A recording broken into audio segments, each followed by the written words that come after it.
Right, so here you can see a truck rolling down the slope. Okay, you can see as it rolls down the slope, it's getting faster and faster. Also, because it's a truck, it's got mass. Okay, and those two things make it hard to stop, especially the faster the truck gets, the harder it will to stop. Okay, so we call those factors together momentum. So, for example, the mass of the truck affects its momentum, and the velocity of the truck affects its momentum. And the more momentum the truck has, the harder it is to stop. As we've said, the word that describes the object that has mass and velocity is called momentum. And the equation is momentum equals mass times velocity.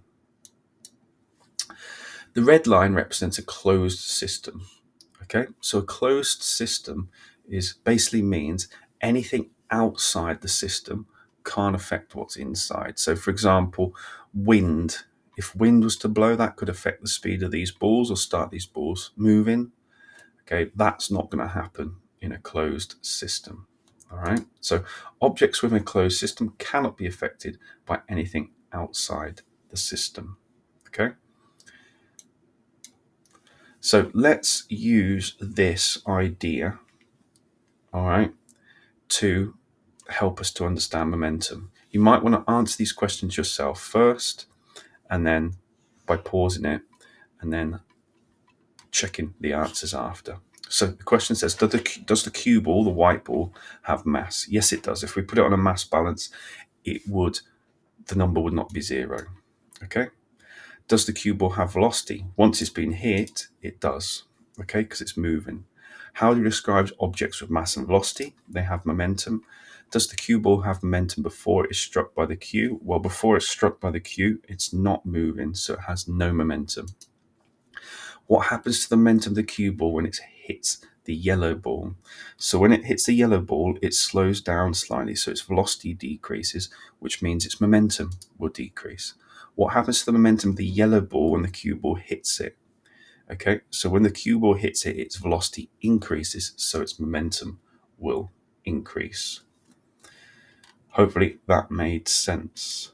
Let's have a look at this. So we can see just after it's hit, the cue ball has a momentum of 4 kilograms meters per second. The units for momentum are kilograms meters per second because we're just timesing the kilograms by the meters per second. Now, afterwards, okay, the yellow ball has a momentum of 2.5 kilograms meters per second. So the momentum of the yellow ball has gone from 0 to 2.5. Now, because the cue ball started with 4, that means that the cue ball must have 1.5 kilograms meters per second momentum left. So it's gone down because it's hit the yellow ball.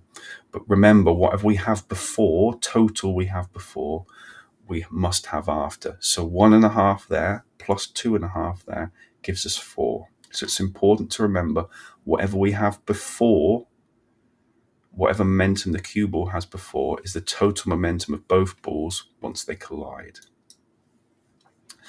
So conservation of momentum, what does the word conservation mean and how is momentum conserved below? So conservation means keep the same. So whatever momentum you have before a collision, you have after a collision. So clearly this is a collision because the ball will hit the stumps and they collide. We've got a closed system, so nothing on the outside can affect what's going on the inside. Now, we've got momentum of the ball before is 5, and the momentum of the stumps after is 0. So our total momentum before the collision is 5, okay? Because we've got 5 from the ball and 0 from the stumps. Now, due to conservation of momentum, remember conservation means stay the same, we've got to have a total of 5 after. So let's see what happens. The ball hits the stumps, the ball slows down, so the momentum decreases, and we can see the momentum of the ball is 2. So we've got 2 plus something equals 5. So that means obviously the momentum of the ball must be 3. So we've got 2 plus 3 equals 5. And that ensures momentum is conserved. And it makes sense. If the ball hits the stumps, the velocity of the ball is going to decrease, so the momentum is going to decrease. The stumps start to move, so the velocity of the stumps increase. As a result, the momentum must increase. Right, I want to just pause this video for a second, then I'm going to go through the answers. So have a go at this yourself. I'm not going to pause on this because it's just the same as before. That's what we'll explain. So mark these and check you've got them right. Go back to the previous slide if you're struggling. Independent activity. Again, I'm not going to go through this. Just pause the slide, have a go at these questions. The answers are going to appear now. Hopefully that made sense. Let's go to the next slide. So conservation of momentum. Explain how momentum is conserved here. Okay, so we've got a cue ball and a red ball. Let's go through it. So velocity of the white ball decreases when it collides with the red ball.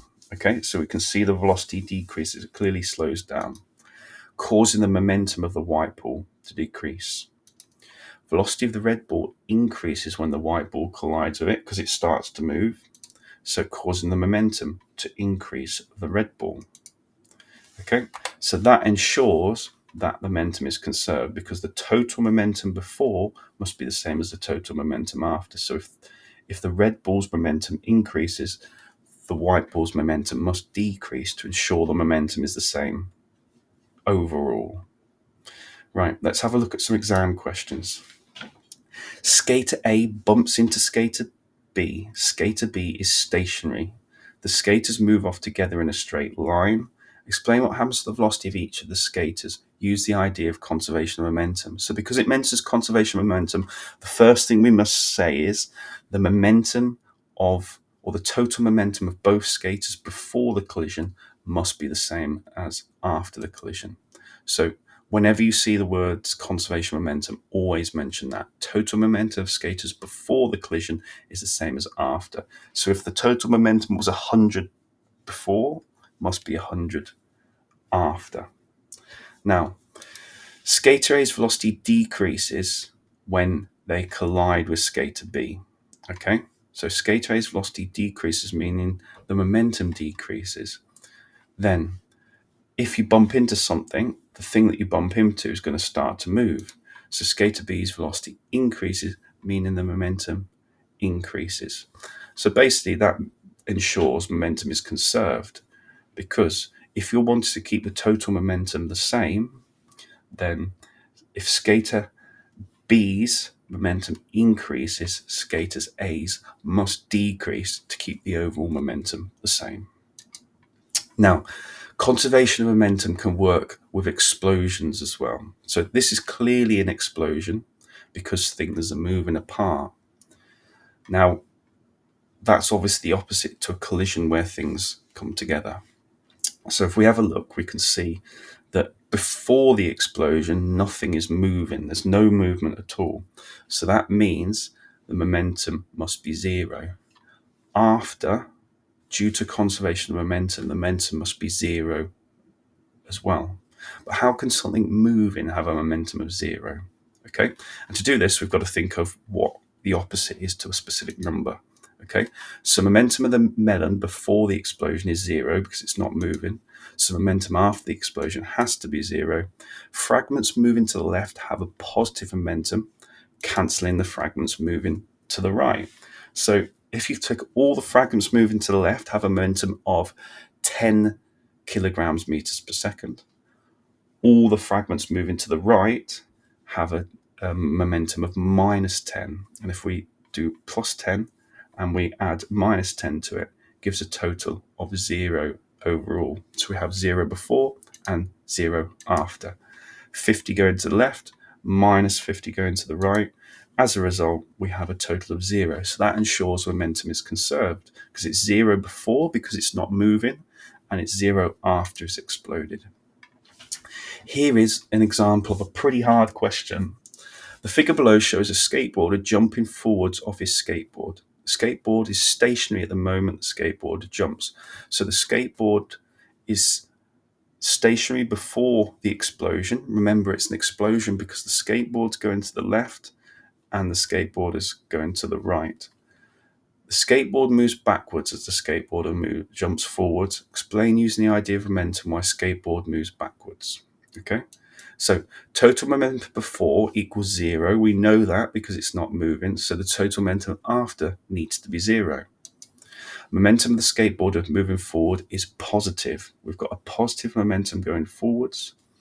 And then momentum of the skateboard moves in the opposite direction, which is negative. And as a result, the positive momentum cancels out the negative momentum. And that's all you have to say. You have to indicate the momentum before is 0 because it's not moving, so it has to be 0 after.